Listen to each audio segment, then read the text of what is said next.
Okay, it's 10:01, so I reckon let's start with session one of our 8-part series. I do hope people will still join us. And by the way, colleagues and associates, if you feel that they would get value from these sessions, please invite them to join. Simply go through the registration process and they'll get their Zoom link.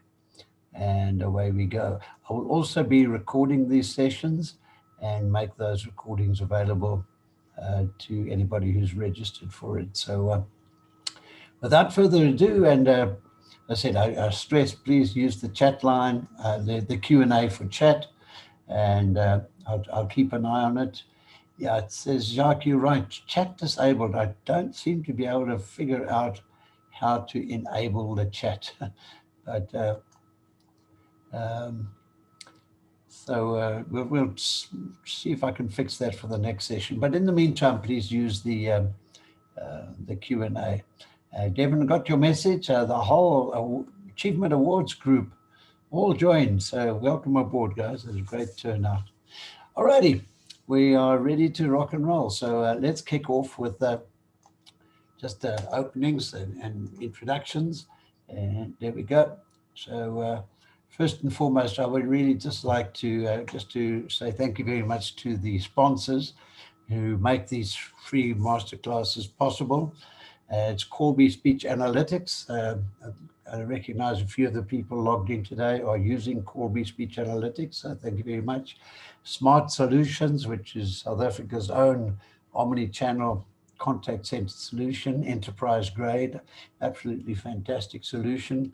IntelliBPO is a brand new entrance into the international BPO space based here in Johannesburg, and good friends and sponsors, my Axtel headset. So that takes care of the commercials.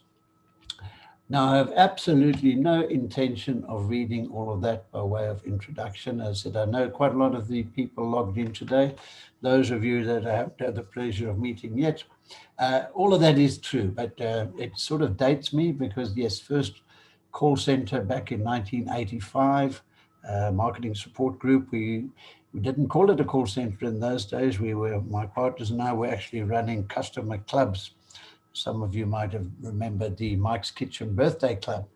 Well, that was one of the clubs we ran. We had about 2.5 million members of various clubs in those days, and about 20 or so people in what we later called a call center. The only other piece I'd like to highlight there is the standards, operational standards for call centers. As you can see, I've been part of the SABS team that we developed those original standards back in 2008, and they still stand proud anywhere in the world. I worked with the team on the ISO standards, and more recently, last year, had the privilege of working for a month in Dubai with the Dubai government, monitoring and auditing the Dubai government contact centers using their standards. And if anybody wants a copy of the Dubai standards, by the way, which are absolutely magnificent, please just email me and I'll gladly send those along. Okay, so there's enough of introductions.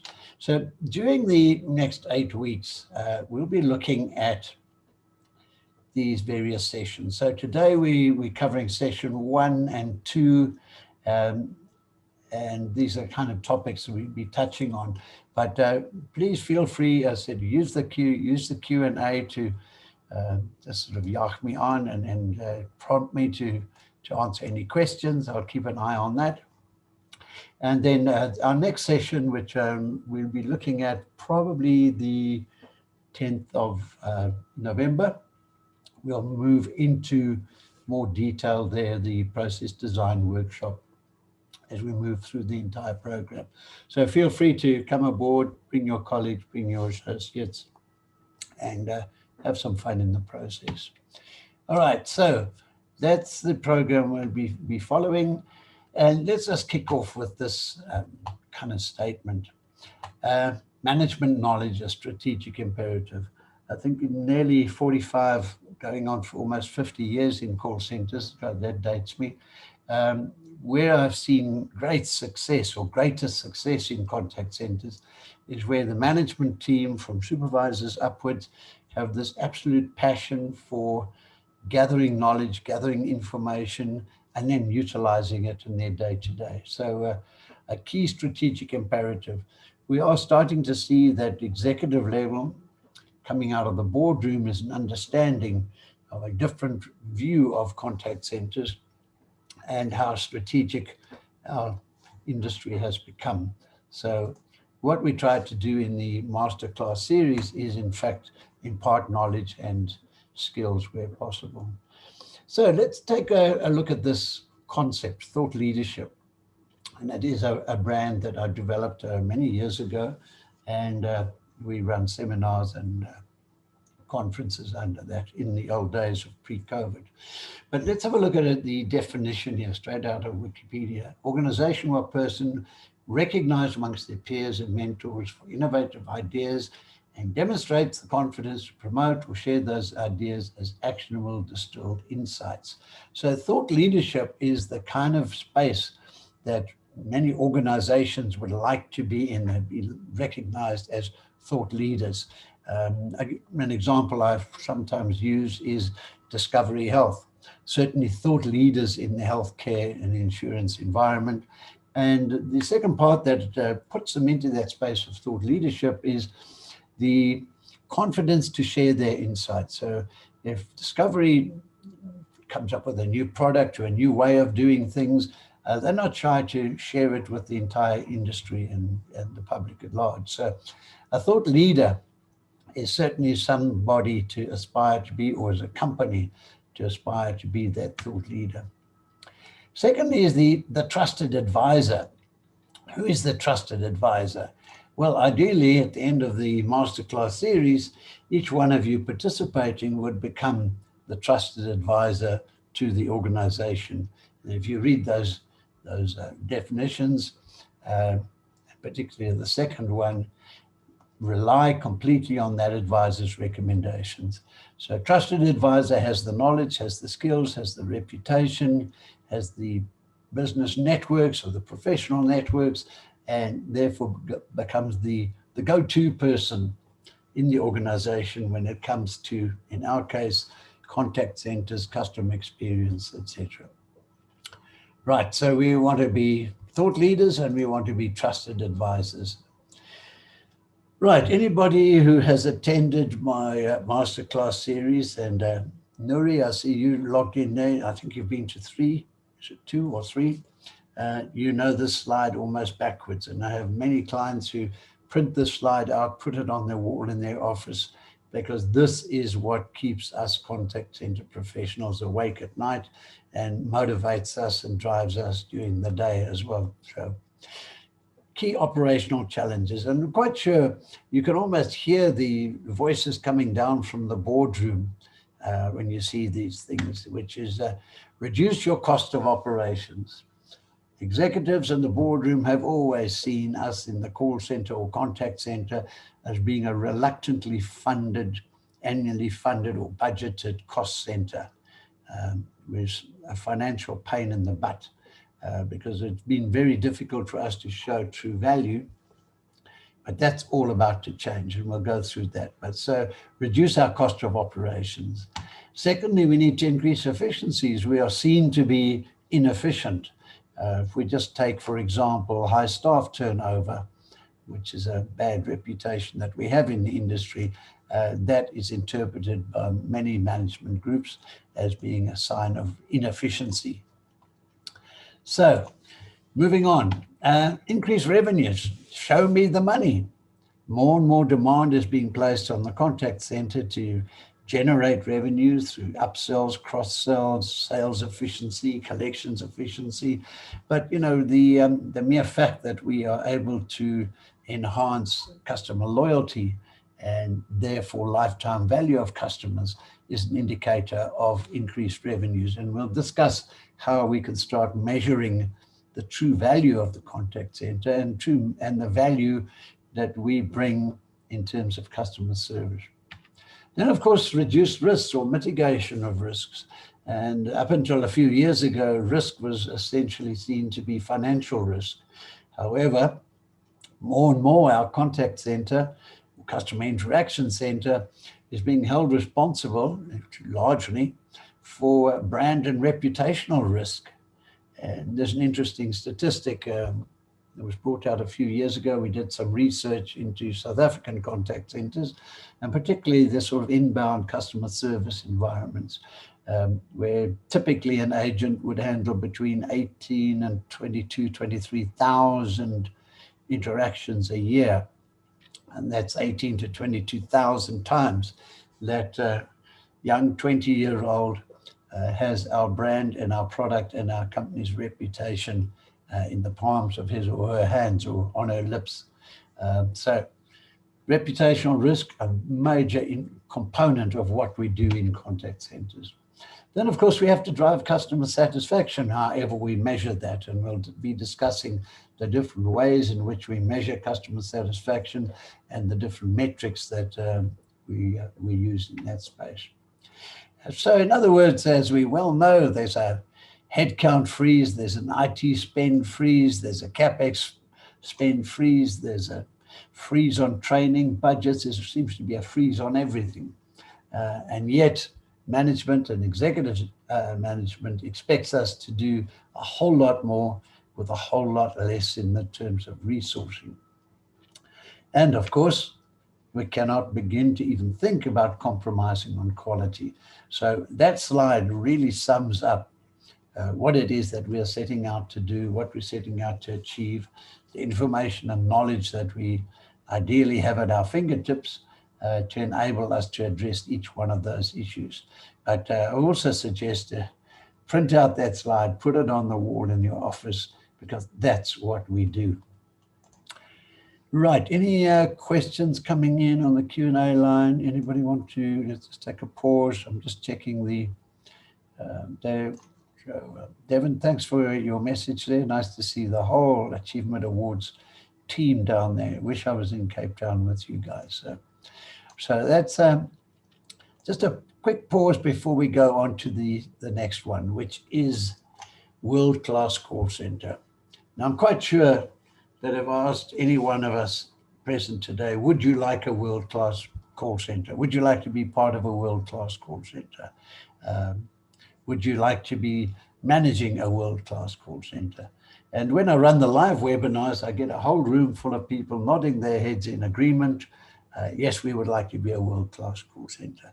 At which point I say, are you quite sure about that? Because this is not an easy journey.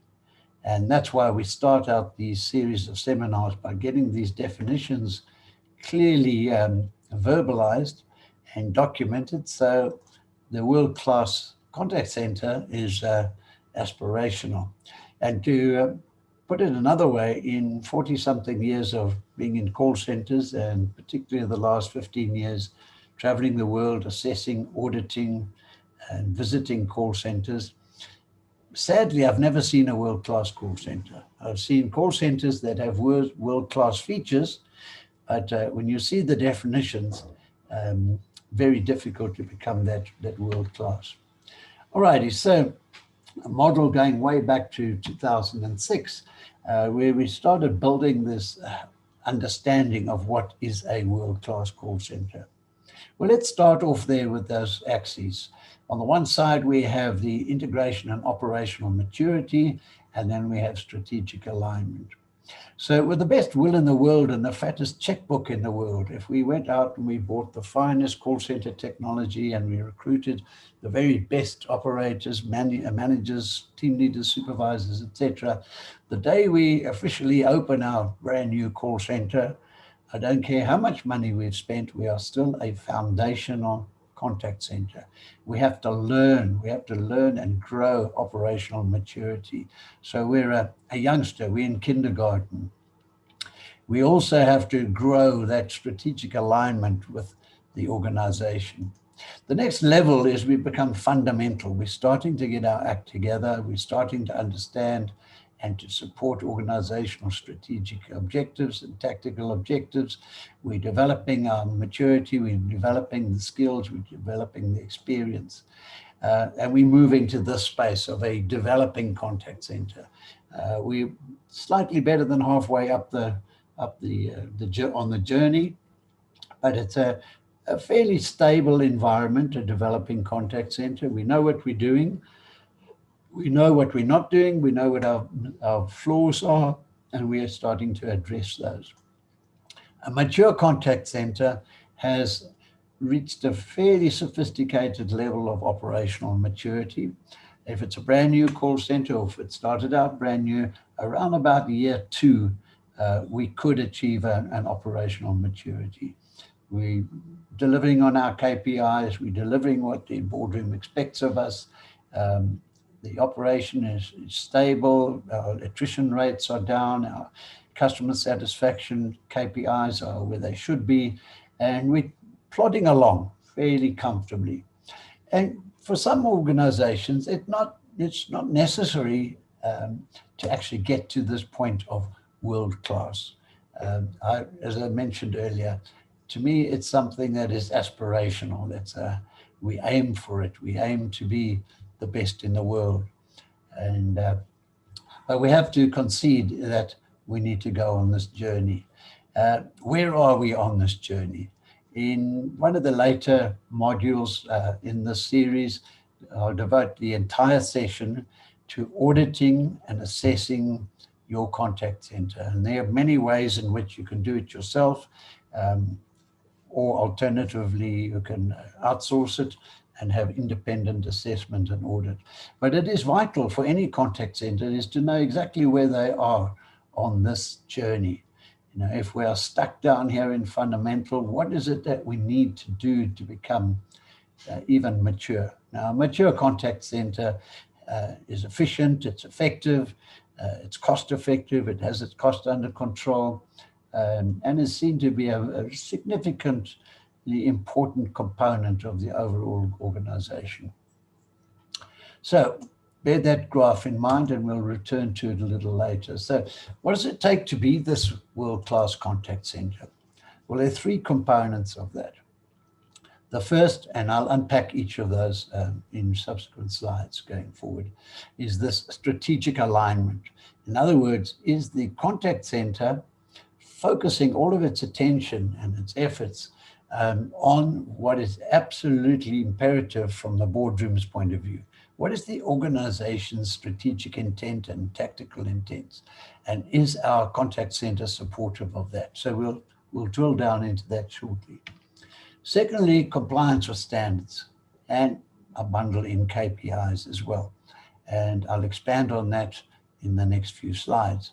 And the third component of a world-class contact center, it's not in isolation. It's benchmarked on a regular basis against same, similar, and even disparate types of contact centers.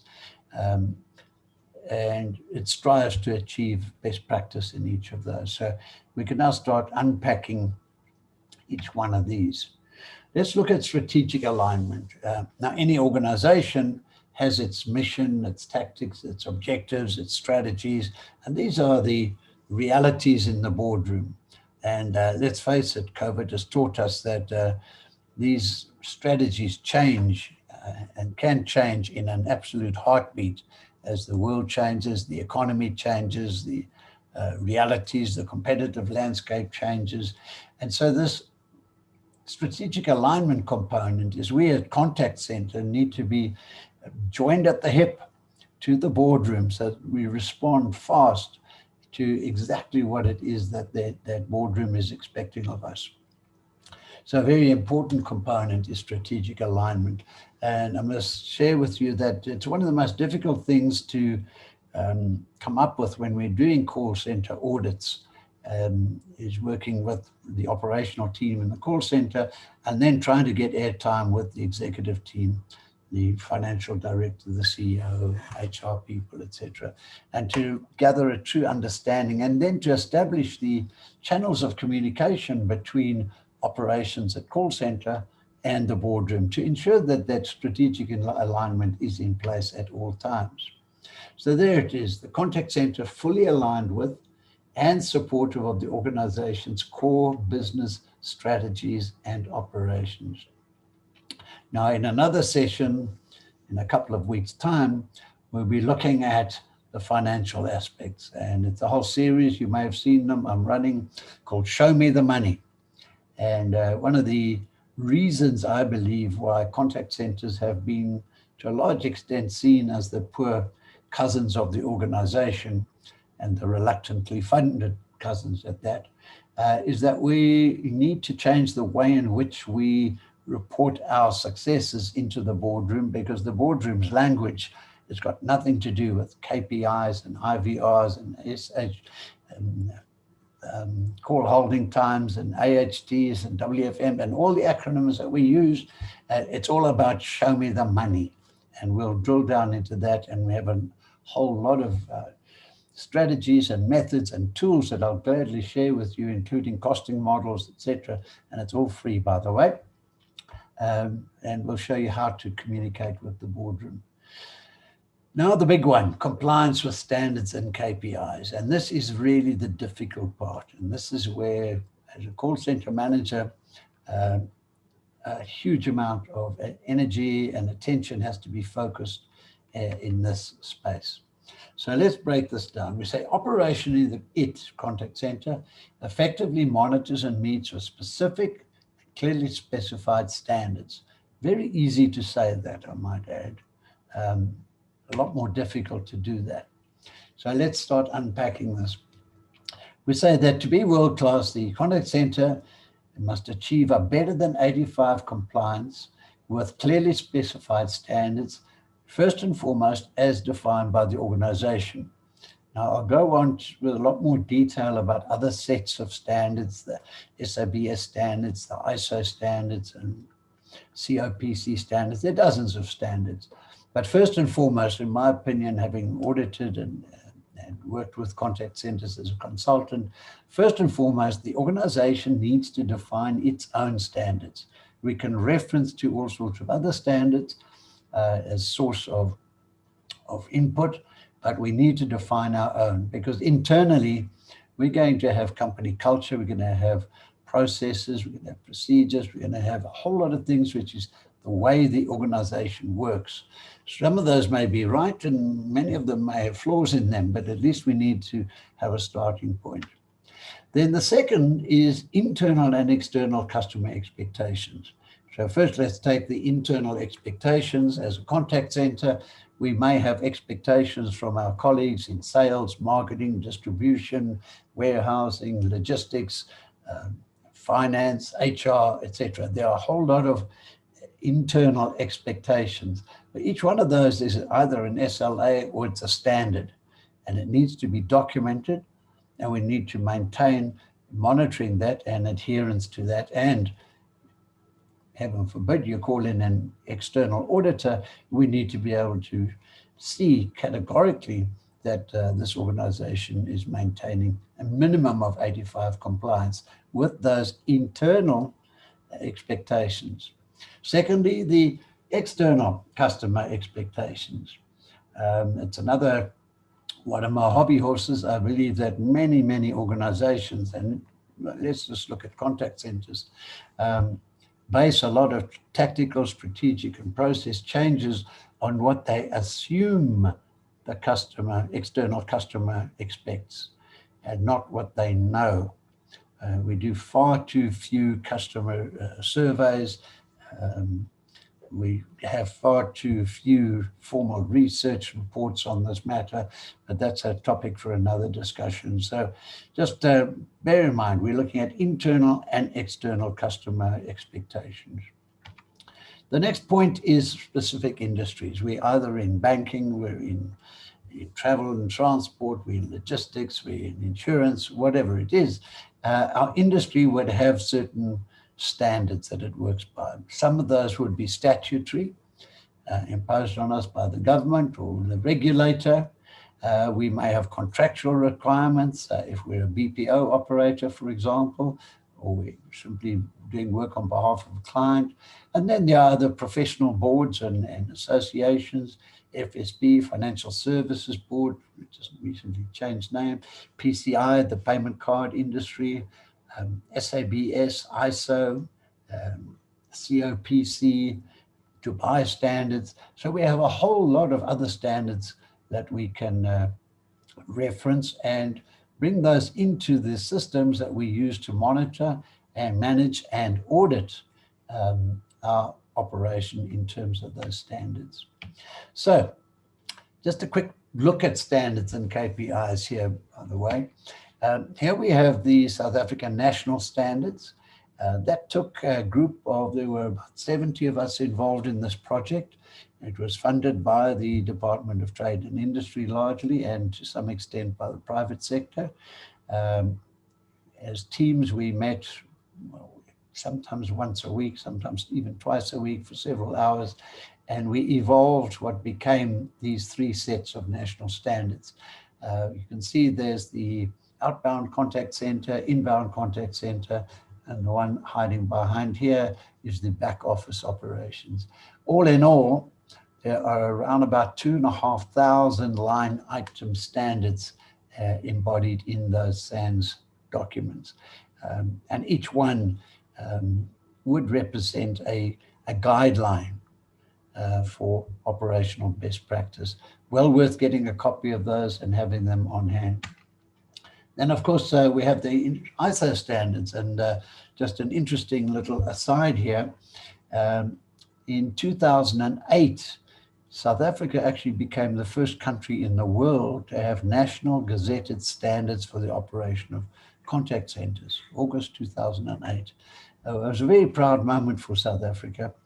The sad part about it is that in the ensuing years from 2008 onwards, very little was done by the various bodies to ensure that there was an auditing and certification process to go with the standards. So a lot of hard work went really, I wouldn't say to waste, but it could have been optimized a lot better.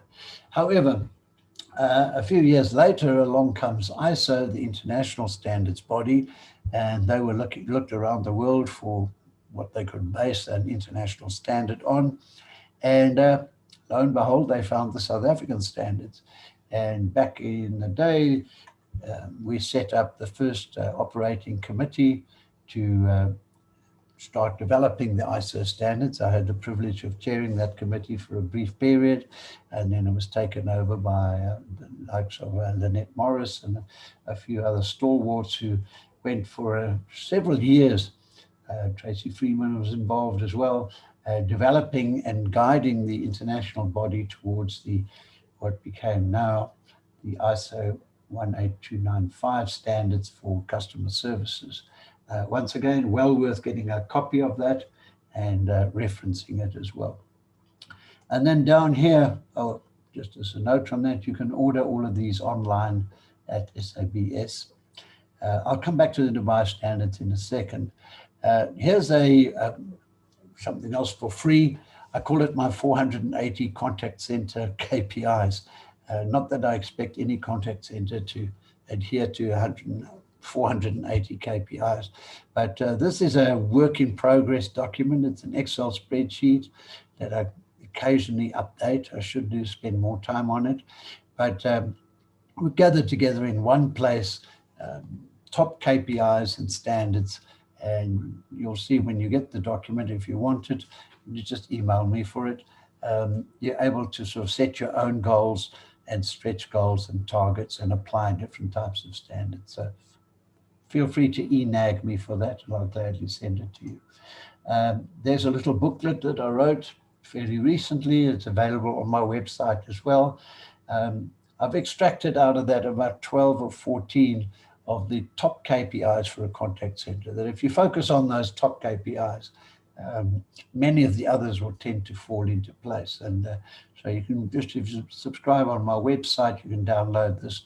And I think I have about 12 or 14 other little ebooks that you're most welcome to. The Dubai standards, oops, let's just go back on that. The Dubai standards are very interesting. Wait, I seem to be clicking through too fast. Oops, sorry, give me a second. There they are, the Dubai standards.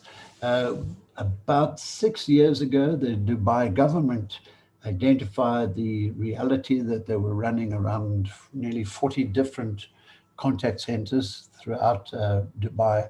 This is Dubai government, not UAE.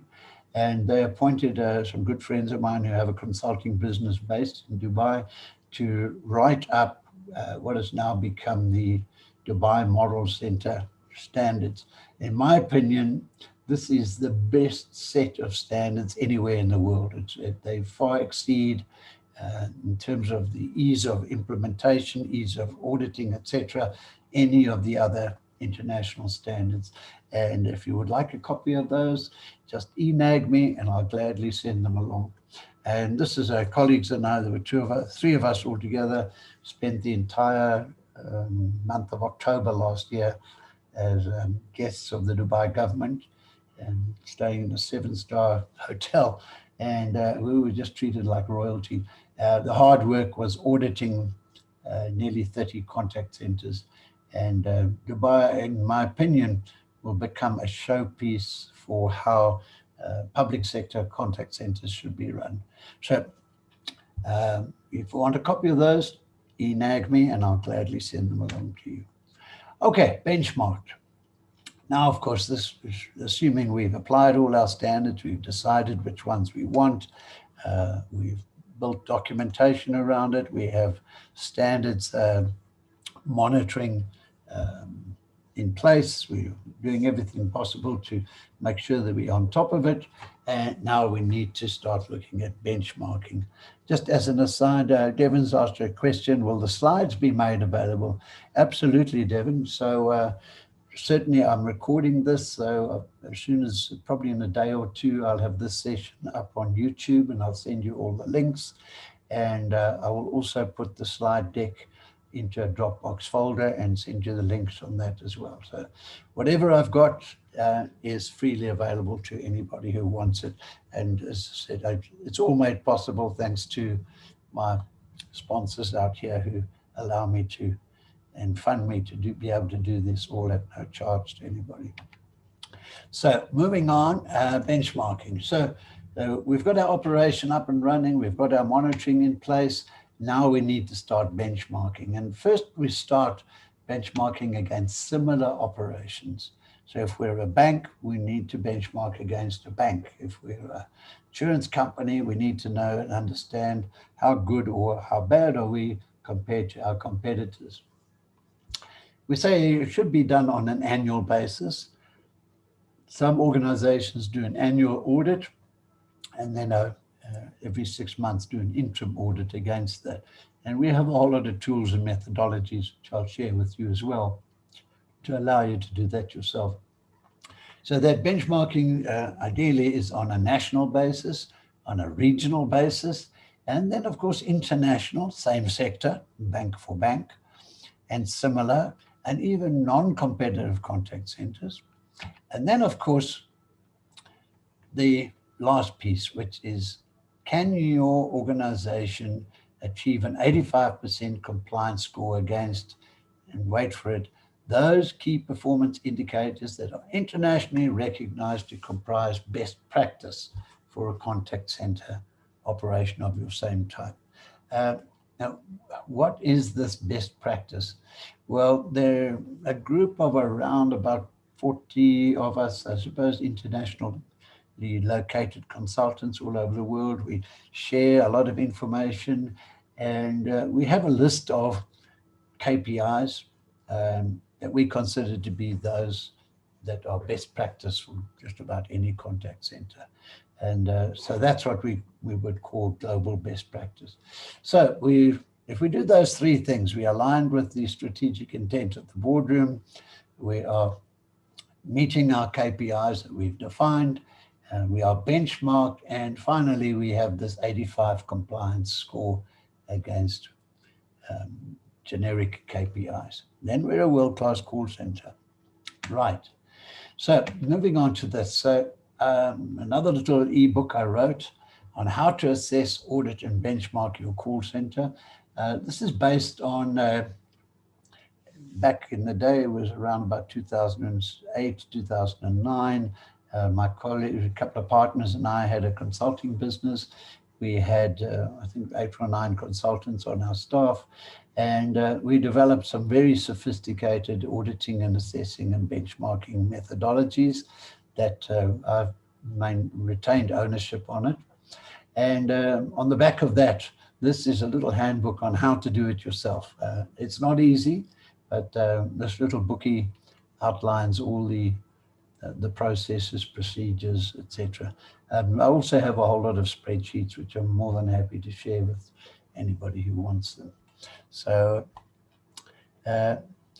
Jacques, yeah, sorry, the chat seems to be disabled, and I can't seem to enable it. I'm looking at all the, wait a minute, what's that one? Aha, guess what? I found the chat button. So Jacques, we're back up in chat mode. And I'll just make it open to all attendees. Sorry for that, but it's now live. Okay, so that's our auditing, assessing, and benchmarking our contact centers. Okay, we're going to take a pause at this point. We've got chat is live now, and we have Q&A. So the questions that came in earlier were, will the slides be available? Absolutely, yes. Recordings will be available. You can invite colleagues in. Just ask them, please, just to register on the Zoom link, and they'll get their own personal logins, and they'll be able to participate on the other. There'll be 7 other sessions going forward. Probably we will have a break over the holiday season, and not that some of us are going away anywhere, but okay. Session 2. Are we ready for session 2? Any comments, any questions, anything in the chat line? Nobody? No? Everybody happy so far? Good. All right. We are now on about 40 minutes into it. In about 10 minutes, I'm going to suggest we have a 3-minute body break, or to get up and get a cup of coffee or something. So on the next session, we'll have a short break in between. Customer interaction centers of tomorrow. So here we sit in October of the worst year of our lives, 2020.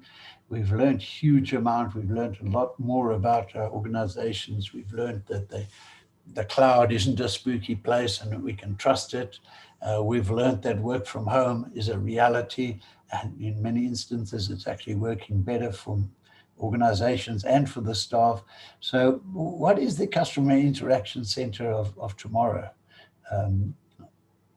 We started out as the good old call center. We became contact center, customer interaction center. And so what is the predictable future of this? So let's take a look into this. And I start a little bit of kind of philosophical stuff. 3 key words: hindsight, foresight, and insight.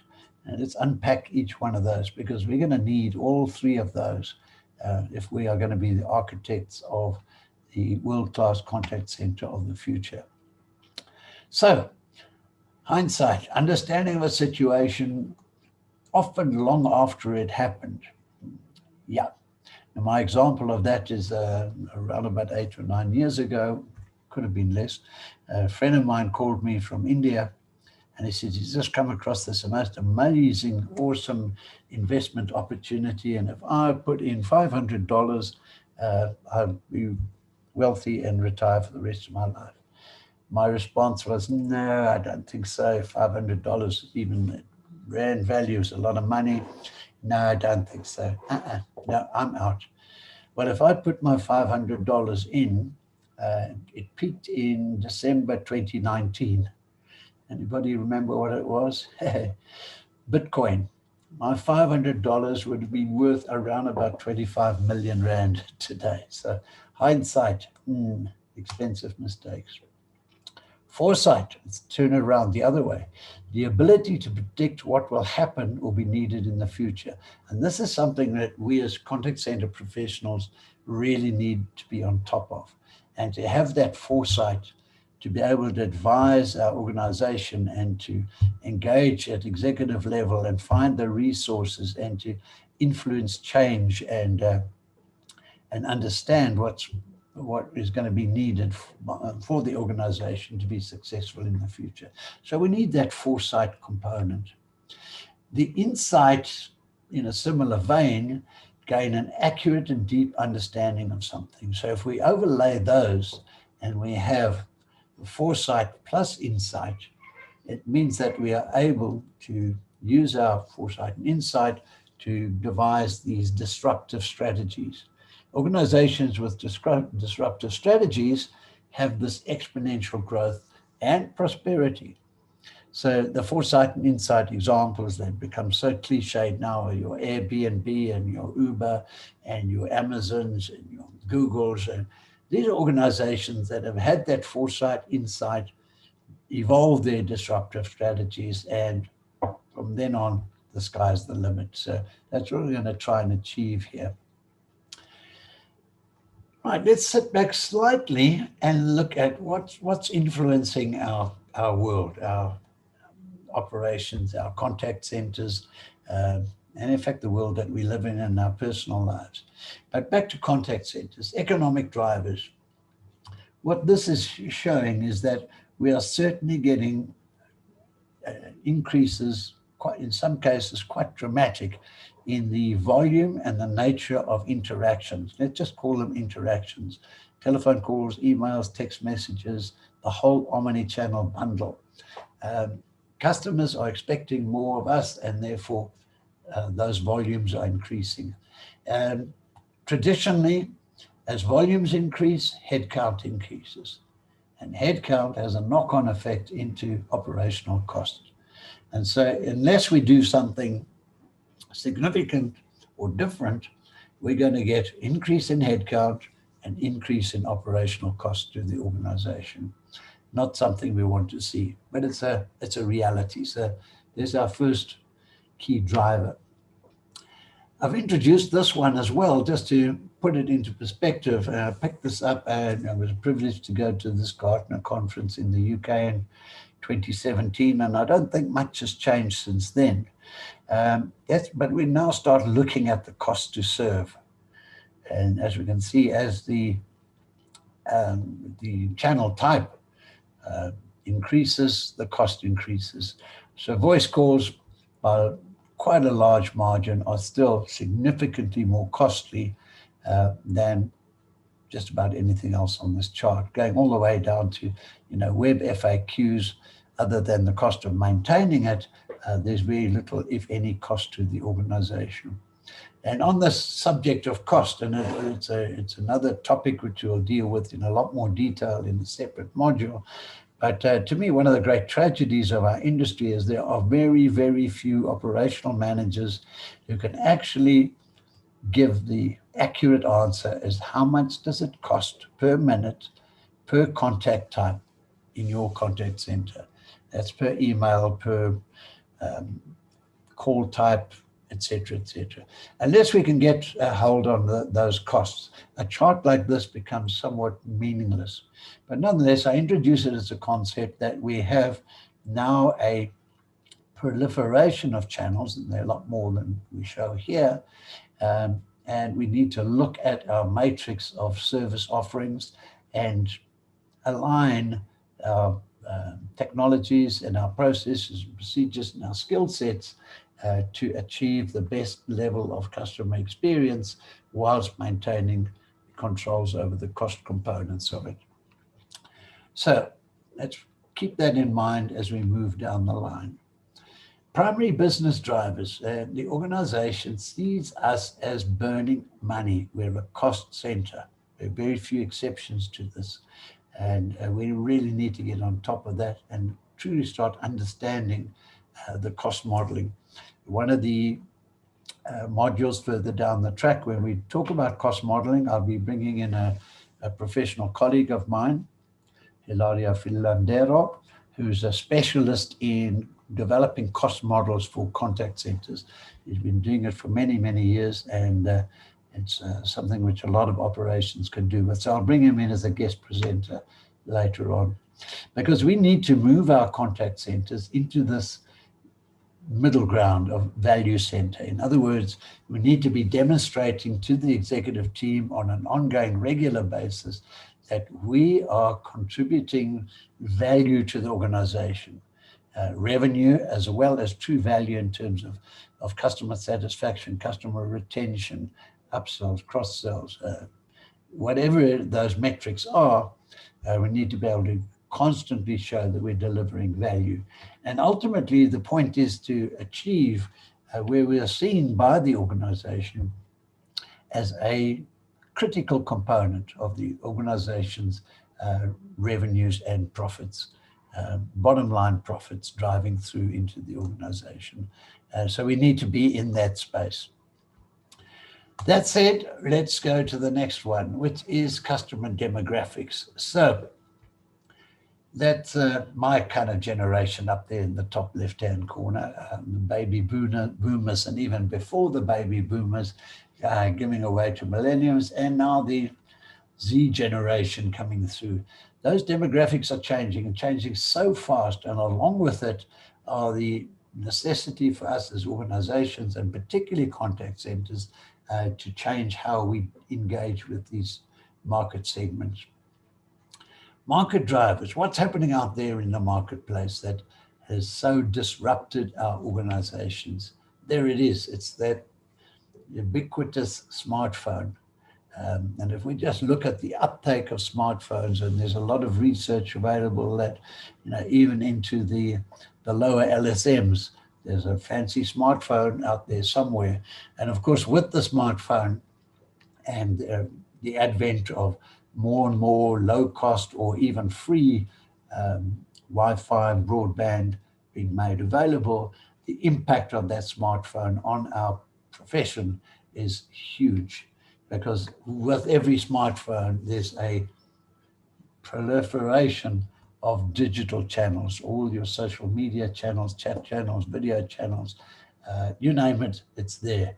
So this is probably the most fundamental change that's happening in our industry going forward. Customer attitudes and expectations. I love this slide because particularly when I'm doing my live seminars, I can look down onto a room of 30 or 40 delegates and I see heads nodding in agreement, because customers have far greater expectations than they ever had before. And watch the space, because those expectations become even more demanding going forward. So it's a reality that we need to service those high expectations. Yes, they're certainly less tolerant and more demanding. Who would still remember not so many years ago calling a directory inquiries number 1023? I'll never forget that number. Telcom, do you have that message? You are number 300 and something in the queue, and your call will be answered in 67 minutes. And guess what? We used to hold on to those on hold messages and keep listening to it. Today's customer certainly would not tolerate anything beyond a 5-minute wait. Customers are more informed. As we know, customers are out there, they're doing their online research, they are comparing their websites that manage the comparisons between products and services. And so by the time a contact center agent receives a call from a customer, very often that customer is infinitely more informed about the product or the service than some of our agents. There's another topic for conversation, and somebody remind me about that, which is to talk about knowledge management in the contact center. Yes, more digital, and it's something we need to now start doing as opposed to talking about it. 5 years ago, we started talking about digital migration.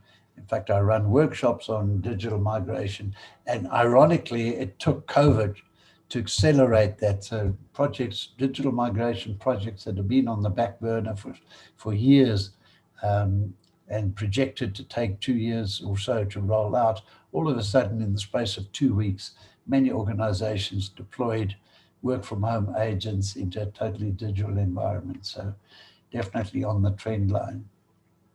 That same customer down there who's less tolerant, more demanding, and more informed wants instant gratification, whether it's an inquiry about a balance or on an account or whatever the information request is.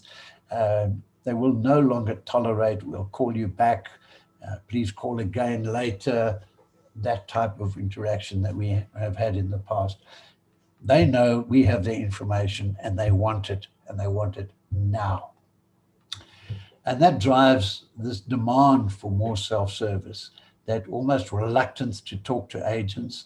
We're already seeing it in the teenagers coming up, sitting on the back seat of a car, texting each other, sitting side by side. They want that information and they want it now, and they want to do it themselves. So where does the future lie? What are the secrets beyond the crystal ball? Well, in this session, I promised a 2-minute break. I'm going to take that 2-minute break now. Well, I'm not going anywhere, but if anybody just wants to wander off for 2 minutes, get a cup of coffee, body break, let's take that time now. In the meantime, any questions coming up, feel free to use that Q&A box. Lauren, I see you still there. Devin, any more questions from your side? Chat line open. Anybody? It's 10:52. I'm going to give it 3 minutes break, and then we'll go on to the session part 3.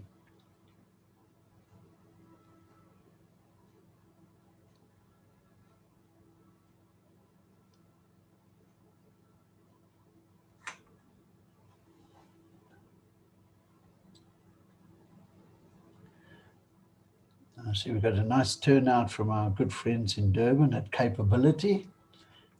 Hope things are going well down there, guys. But I'm really impressed with Achievement Awards. Nori, thanks for pulling it all together there. And our international visitors, we have Nandia, all the way from Mozambique. We need to talk, Nandia. I've got some opportunities I'd like to discuss with you. And there we go, Lakan from Nigeria, in Lagos. Good to have you with us.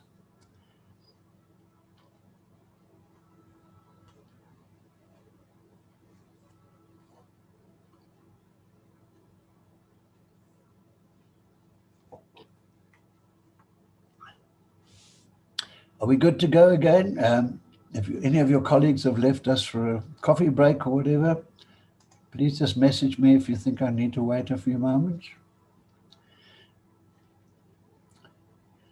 Tony Sham, good to have you with us. I'm sure you're watching over my shoulder. Tony is an expert in direct communications and databases and direct marketing.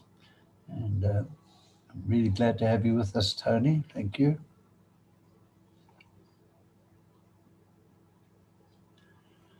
Okay, so we forge ahead. Here we go. Global trends, the future.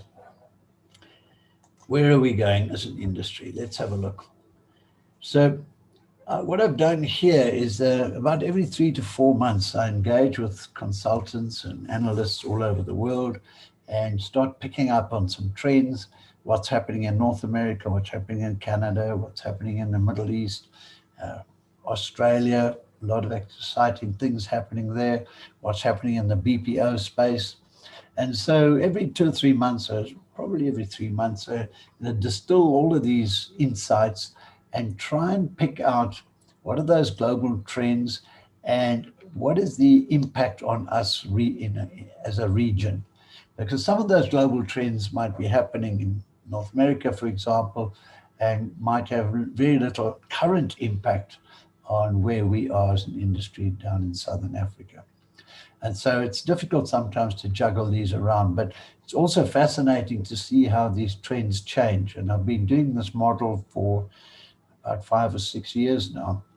And it's interesting to watch how these trends change. So number one, and it comes as absolutely no surprise that if you were to ask the executives in corporate boardrooms about customer experience, their customer environment, managing the customer experience is number one on their agenda list. And I think that's the reason all of us are logged in here today, and it's what keeps us alive and what keeps us in business, is all about managing the customer experience. So I think that's something we can keep, right on the top of our agendas, and it's highly unlikely that that is going to change its position going forward.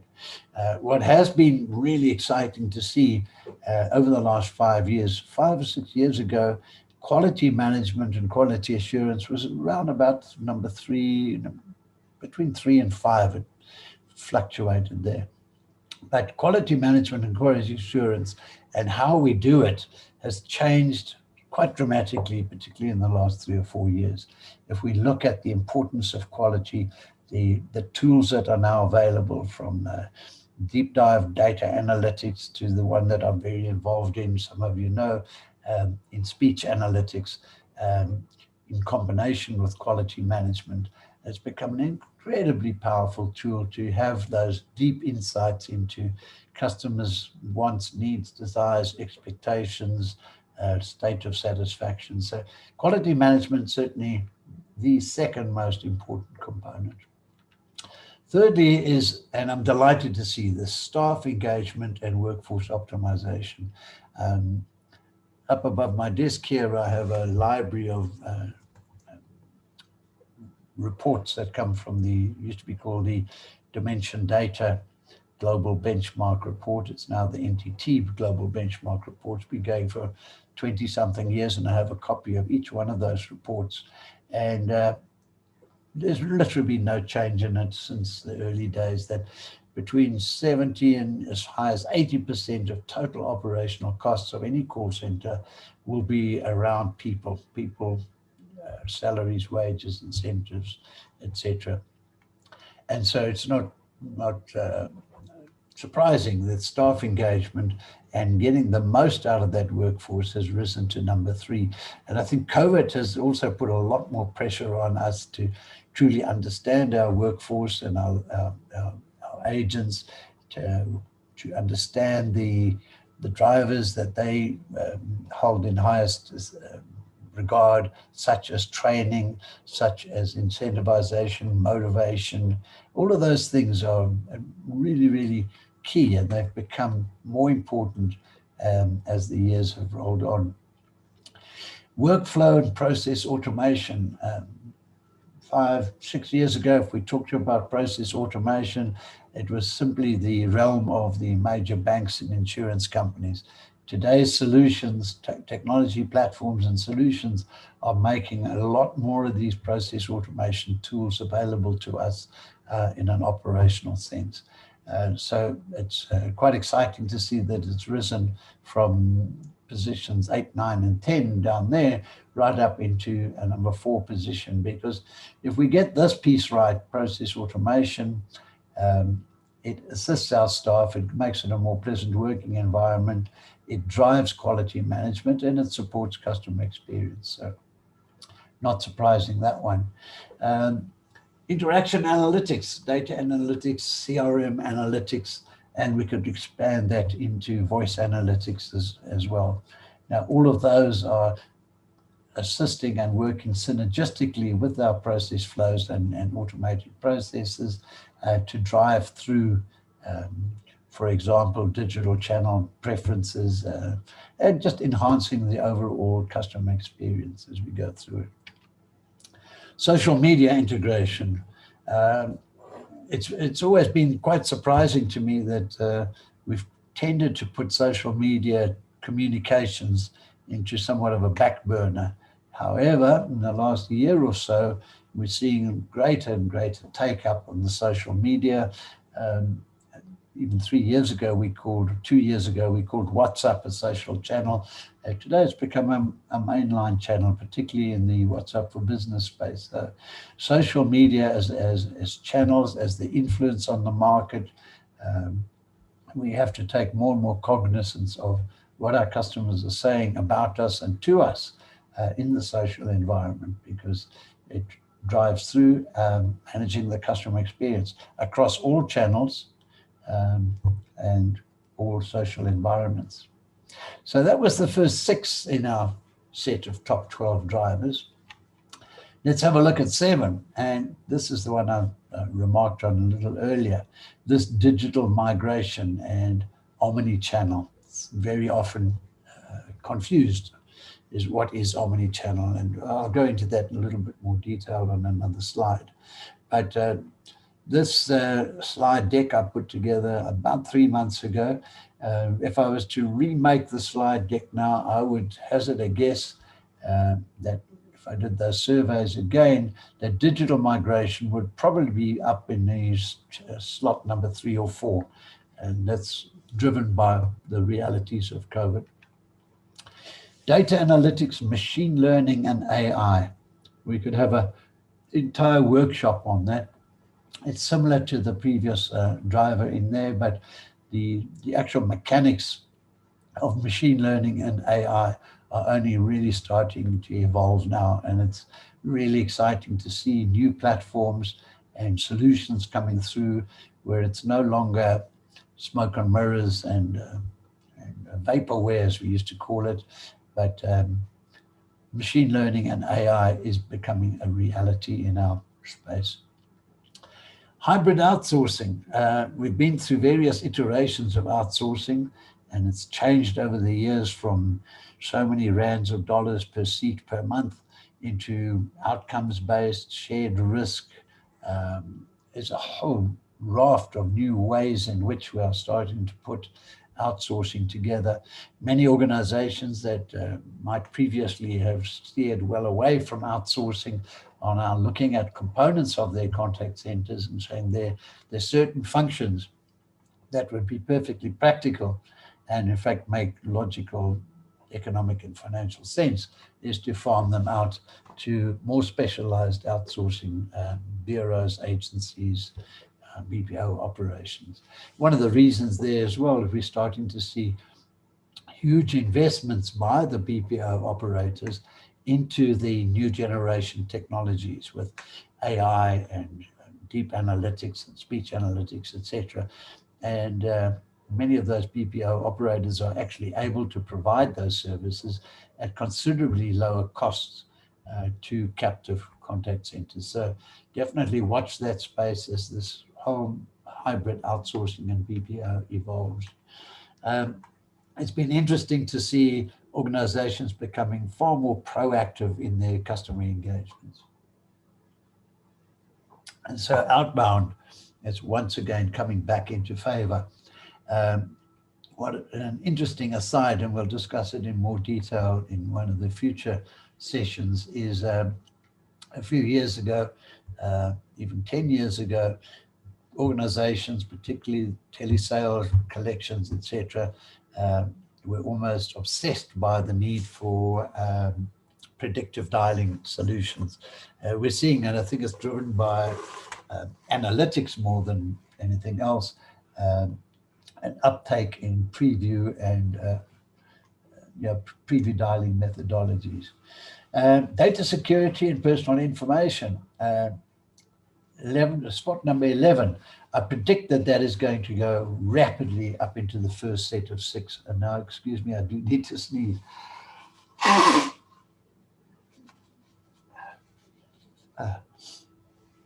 So, and you'll see another chart in a few moments. Elsewhere in the world, data security has risen to a #1 position.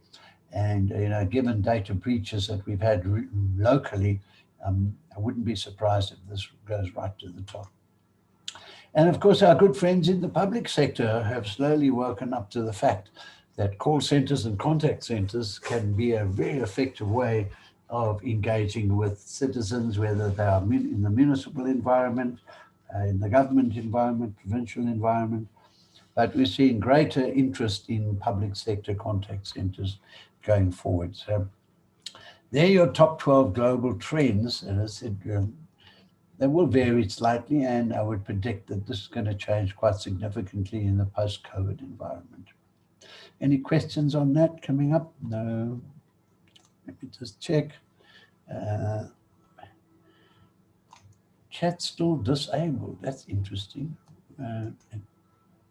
It looks able, but anyway, Tony, just use the Q&A line if you wouldn't mind in the meantime. We'll sort that out later.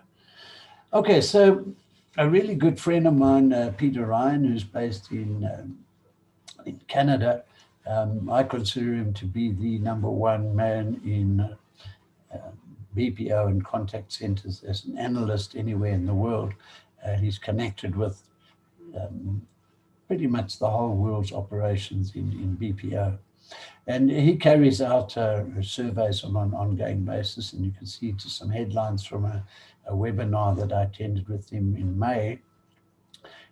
Global COVID in CX management, uncertainty in the offshore environment. Yes, that's already happening. Upheavals in customer experience across verticals. I'm sure everybody present here today on this webinar understanding what those upheavals are. Consumer confidence impacting interaction volumes. In some territories, we've seen massive upsurge in volumes, particularly in telephone calls, because of the uncertainty of the environment.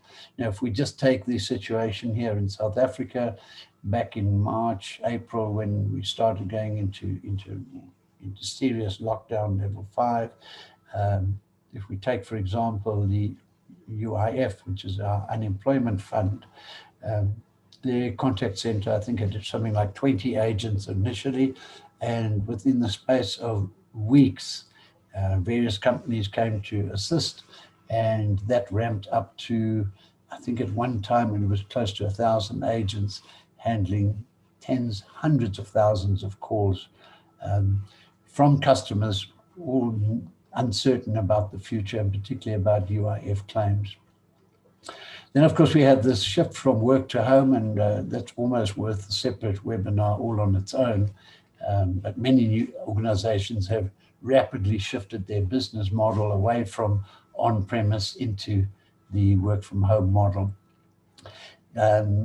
causing all sorts of changes in how we approach agents, from recruitment to managing them, motivating them, and of course, the rapid effects of changes in the technology needs to go into that virtual space. Compliance, a big issue, securities and compliance issues, and how do we manage that? So it's not just in our not so little industry in South Africa, but these are global realities in our global community. We're still wrestling with many of these realities, and there's a lot of information available and a lot of webinars coming through. This, out of interest, I just introduced this slide this morning, also from Peter Ryan, a strategic advisory, from a study that he did in May. But have a look at this here, the most important item on the agenda for an in-house contact center operation: digital data protection. Look at that, right up there. And then along with it, recruiting right agents, agents attrition, and then the other stuff that we talked about as well. But this is a global study of around about 500 contact centers. Outsources, once again, what is the key driver here? Information security, data security. There it is, right up there. The #1 concern for outsourcing. I said all these slides will be available, so I won't drill down into these in any detail whatsoever. Okay, so the evolution, once again, of our industry. We have or should be moving from what I call the service-based interactions of our typical call center. We say it's driven by cost reduction. Back in the day, executives were saying, why do we have bricks and mortar branches when we can just have a cheap and nasty call center? That was really the driver back in the 70s, 80s, and well into the 90s. It's highly transactional. Sadly, we drive efficiencies before effectiveness. Typically, and how many times have we seen that, where average handling time becomes a key performance indicator for an agent, and they are disciplined if they go over certain thresholds. Now, that is an efficiency-driven contact center with very little cognizance of customer experience. So the evolution takes us from that service-based into the typical contact center, where we started looking from around about the 80s into the multi-channel. We started taking customer care more seriously, still a mass market approach, high volume approach. And where we need to be, and there are some organizations that are actually getting into this space, is the value and revenue-based interactions. Omnichannel, which I'll expand on in greater detail later, but fundamentally, we have a customer communicating with us on various channels, in many cases simultaneously, from chat, SMS, social media messaging, telephone, emails, video, etc., all expecting the same level of service, the same answers, and the same SLAs from the organization. As I said, we'll expand on omni-channel in a later session. We're certainly becoming more proactive and using the outbound communications and predictive analytics, etc., to allow us to do that. And we're slowly but steadily becoming more personalized. If we take where CRM was back in the 70s and 80s, into the 90s, the vision of CRM, customer relationship management, eventually coming through, and we're starting to be able to do a lot more personalization. The note I've got there, customer adoption incentives. Just to give you an idea, we've seen, for example, some of the banks with spending huge amounts and building very sophisticated mobile apps, trying to drive self-service, trying to drive their digital migration, and incentivizing customers to do so. For example, were I to call my bank's call center to do a password reset, for example, I think the last time I looked at it, the fee that I would be charged for password reset from my bank would be 75 Rand. But if I do it myself on the app, it's free. So those are the sort of adoption incentives we need to look more and more to, and we'll discuss that in another session. And of course, the value-based model of contact center of today, or CX support center as we call it, is analytics and segmentation. If we use those tools correctly, we'll be able to start crafting far more powerful customer interactions and far more valuable customer interactions that will give rise to greater customer loyalty, lifetime value, and all the good stuff that the boardroom wants to hear. So, last generation, and it dates me to think we dreamed about this as being sometime in the future, where we have our customers. We started introducing different channels, and what we've tended to do is to dedicate teams, groups, individuals to handle certain types of interactions. What we're starting to see now is recruiting and training individuals to be able to handle the omni-channel environment, where we have this AI-driven, if you like, single waiting room, where all these interactions come together and then are channeled to the most appropriate agent. Even, and the one I've seen more and more of, is where a customer who has a good relationship, if you like, with a particular agent, in other words, QA scores are good, would be routed in a preference back to that particular agent. And that's taking CRM up to another level. So I say the customer interaction and CX support center. Note, it's a whole new terminology we're inventing here. Customer interaction and CX support center. And 2021 and beyond, as spooky as it is, 2021 is 8 or 9 weeks away. But if we were planning and starting to build and starting to align the contact center that we're going to need in the not too distant future to attend to the very real demands and expectations of our customers, first and foremost, any device, any channel, and that means any.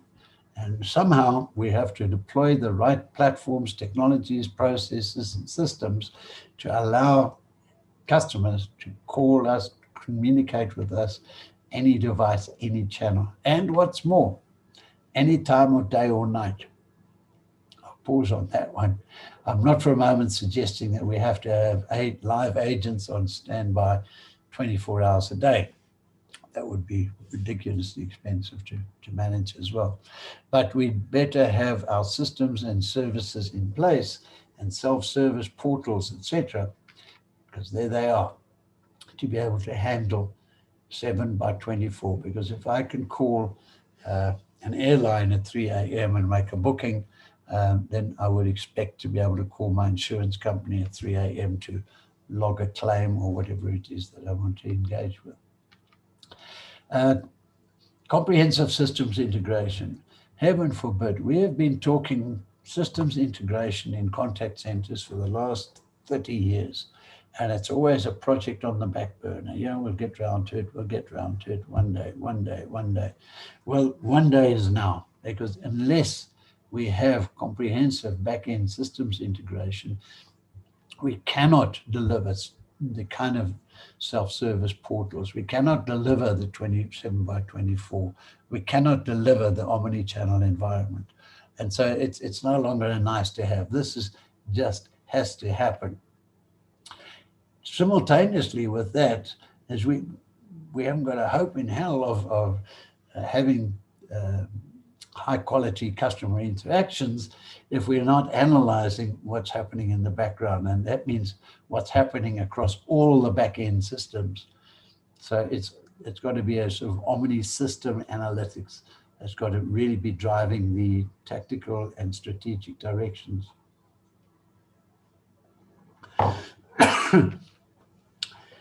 Process automation, and the word or the note I've put in there is agile. In other words, we can't wait 6 months for IT to develop a process, and if it's not correct in a beta version, another 6 months until they get it right, and then another 6 months to make a change because of a tactical change in our operation. Process automation has to be literally on the fly and in the hands of operational people, not necessarily in the hands of IT. Fortunately, a lot of the new technologies do make it practical, feasible for operational managers in the contact center environment to be able to drive these systems and to make the changes. Multi-channel chat. Now, here in South Africa, we're actually way behind the rest of the world in terms of chat take-up. It is starting to gather more momentum. Once again, COVID has driven a lot of that. So multi-channel chat has become a reality, and we're starting to see massive take-up and growth in that area. Voice biometrics and speech analytics, the art and science of truly understanding how we can use these two technologies, because they're a family of technologies, from speech analytics, speech recognition, natural language.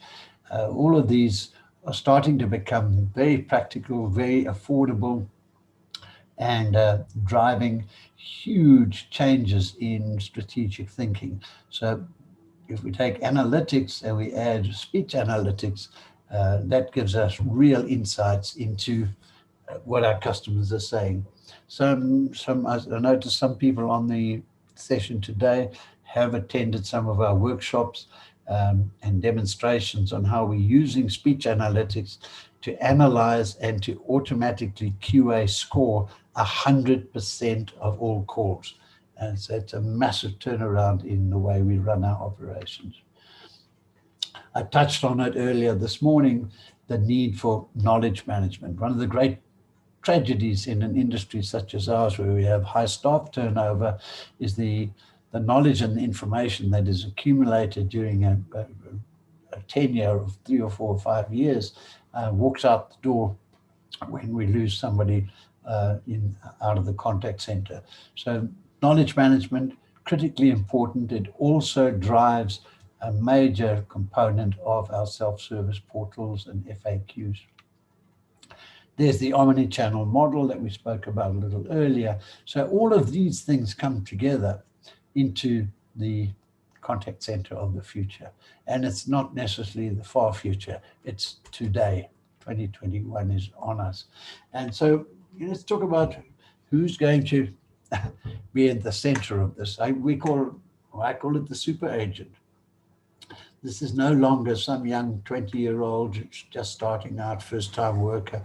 This is going to be the individual who may have been with the organization for 10 years or more, has worked in various business units, knows and understands the processes within the organization and the politics, and is empowered to make significant decisions on behalf of the organization. Because by the time a customer has failed to get what they're looking for in the self-help portals and using all the other tools at their disposal, the last thing they would respond favorably to would be an agent saying, I don't know, I have to escalate this, I can't make a decision. So the super agent is a component of the contact center of the very near future. I've just put a few lines together on this, but these are the complexities of this so-called digital migration that we really need to get into place as we start architecting the contact center of the not too distant future.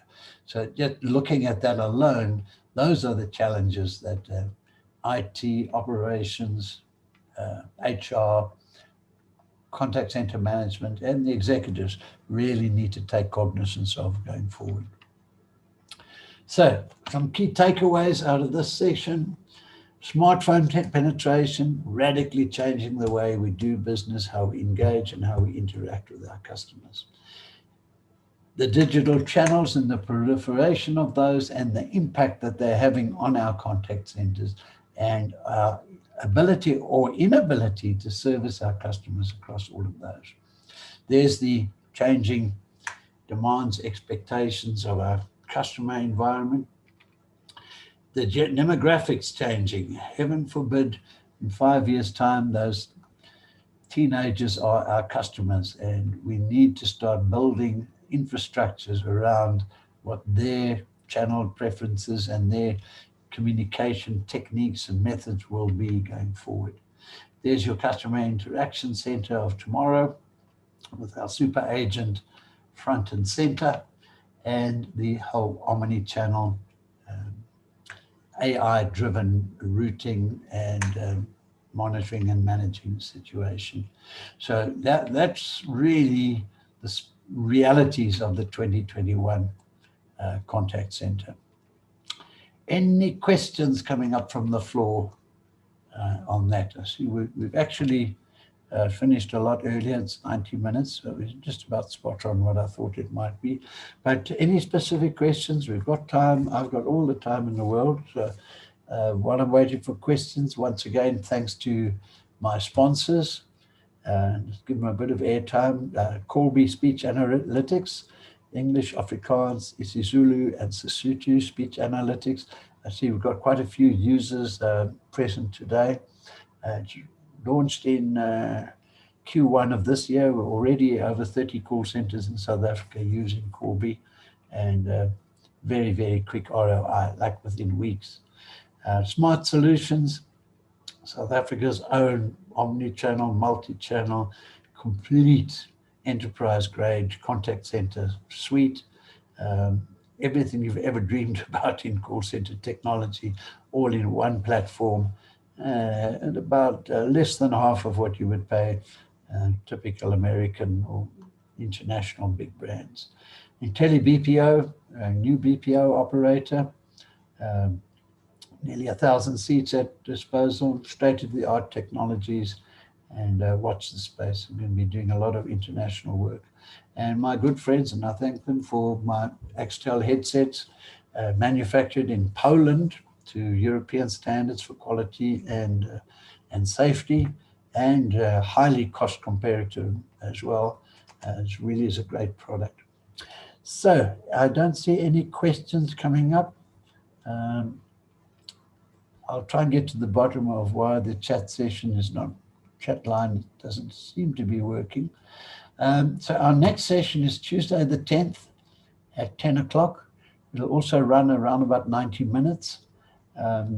So I hope to have everybody back on again.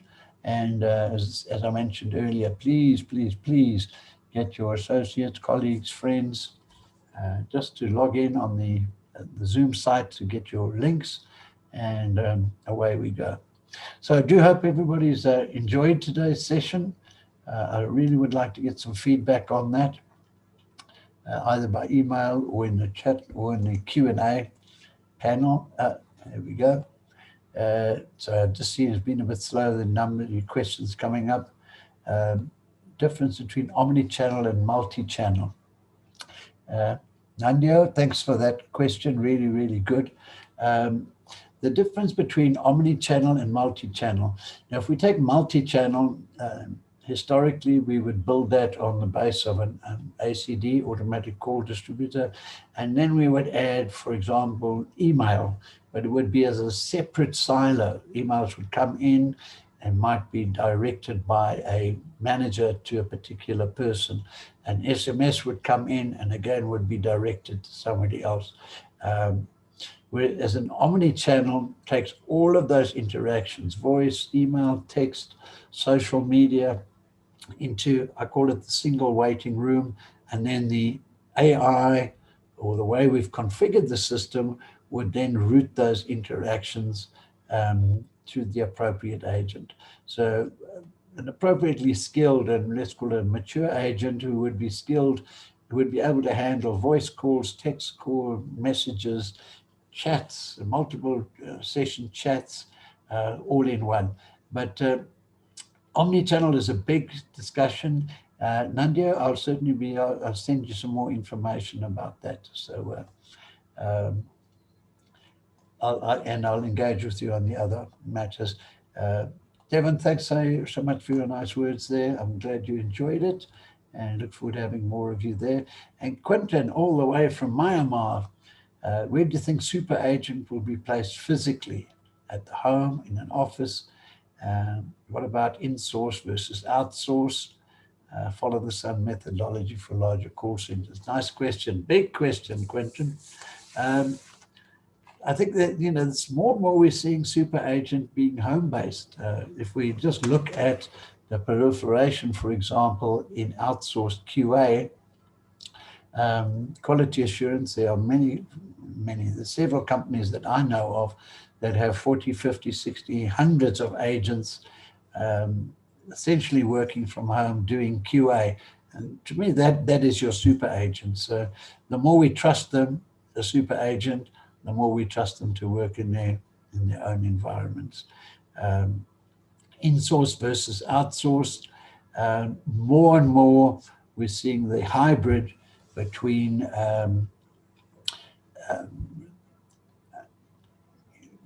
let's call it the bricks and mortar in-house contact centers, having a component of their work outsourced, or overflow work outsourced, or work from home is the outsourced component and the rest are working in the office. So hybrid, definitely, but let's watch that space. There we go. And some nice thank yous. Nori, chat disabled. I'm sorry about that. I'll really try to get to the bottom of why we're not being able to get chat. I do see chat live on my screen, but some sort of a technical glitch. And don't worry about the spelling. Okay, that's it, guys. Until we meet again on Tuesday the 10th at 10 o'clock. Prior to that, feel free to email me, send in specific items that you would like addressed. So what I'd like to do just before we wrap up is just to go to the agenda slide so you know what to expect going forward. Give me a second. And here it is.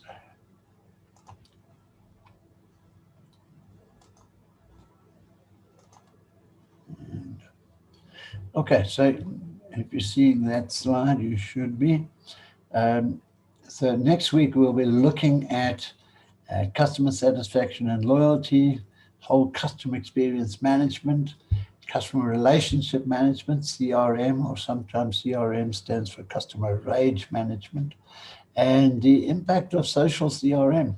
on our environment. So it could be a 90 to 2 hour session, but I'll send out more communication on that later. So once again, thank you very much for joining this particular session, and we look forward to seeing you in a week's time. Have a great rest of the week. Be safe and stay well.